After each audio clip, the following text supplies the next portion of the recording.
Part of Florida's bill there gives civil immunity to people who drive through protesters who are blocking a road at the time, meaning those drivers would be less liable under the law. And one person who certainly understands the devastation of violence at protests is Susan Bro. Her daughter, Heather Heyer, died back in 2017 when James Fields Jr., a self-proclaimed white supremacist, drove his car through a crowd of counter-protesters at that deadly Unite the Right rally in Virginia. Fields Jr. is currently serving 2 life sentences for that attack. Thanks so much for being with us, Susan. I've seen you since that tragedy in 2017 so many times, and you have been such a brave and admirable force in all of this, despite such a horrific loss in your own family. Thanks for giving us some time tonight.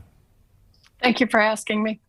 When we saw what Florida did in terms of their new, some say pro-law enforcement, others say anti-riot law, immediately what happened to your daughter came to mind, because that law makes blocking a highway now a felony offense, and it grants, as we said, some legal immunity to people who drive through protesters who are blocking a road. People have said if this law was in effect in Virginia in 2017, it would have had a dramatic impact on the case involving your daughter and Mr. Fields, who's now serving 2 life sentences.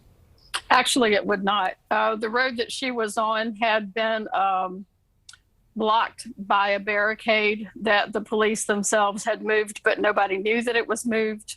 There were also 2 other cars who were parked, as well as a truck that was parked there.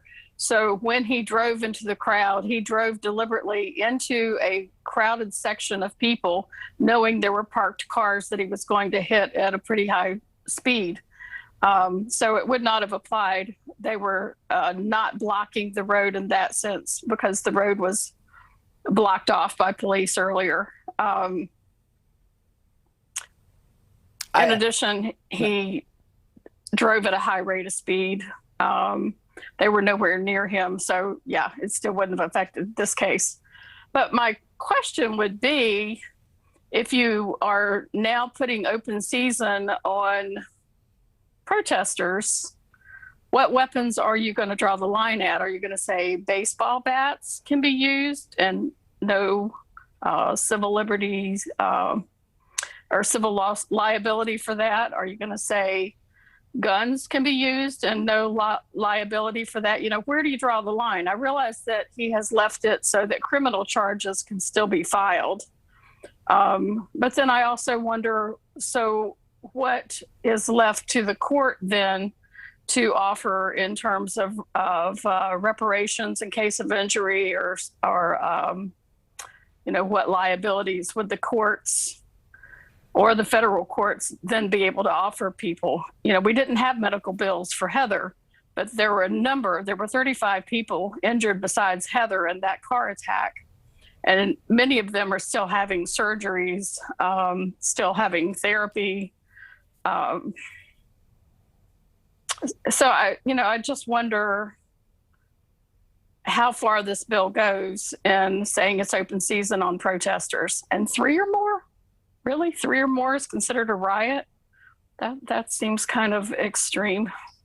And we all know what we have been through the last 18 months, 2 years in this country, what happened at the Capitol, of course, last summer following George Floyd, protests all around the country. What is, I guess, your general reaction? Do you feel there is a need, because some, not all, of the protests, there's always the potential for violence from one side or the other?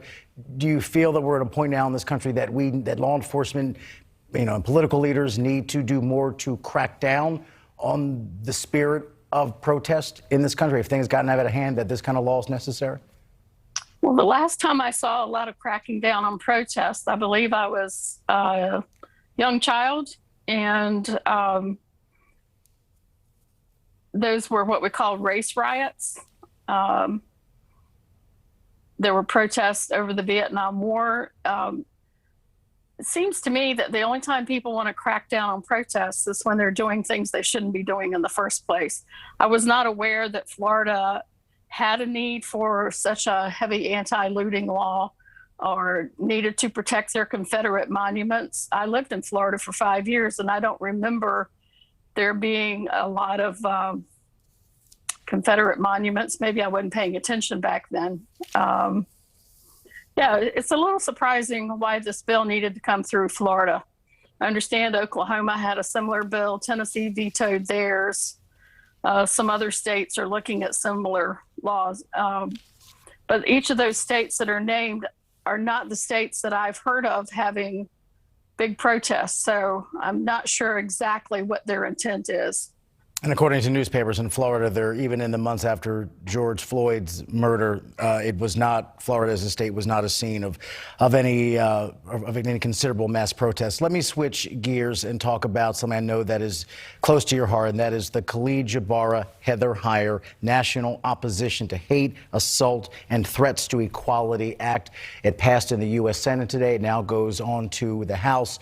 It does many things in terms of streamlining national reporting about hate crimes, training law enforcement on investigating those kind of crimes, creating a new hotline, basically giving more tools to law enforcement around the country to crack down and to track people who commit hate crimes in this country. It is partly named after your late daughter. Are you happy to see it now gaining some political traction?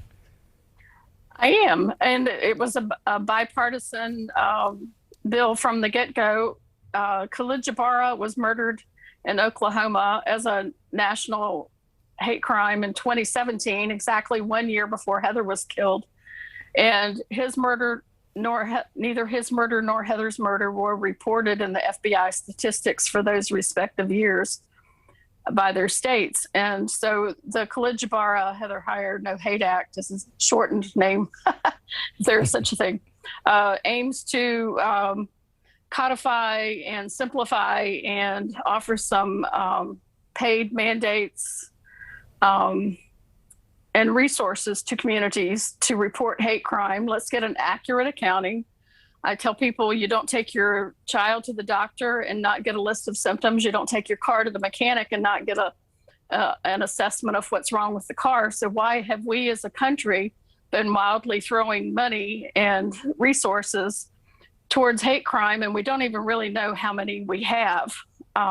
Let's get an accurate accounting and get some things in place to help take care of that. Now, this was passed as part of the overall COVID hate crime bill. Some people have also called it the anti-Asian hate crime bill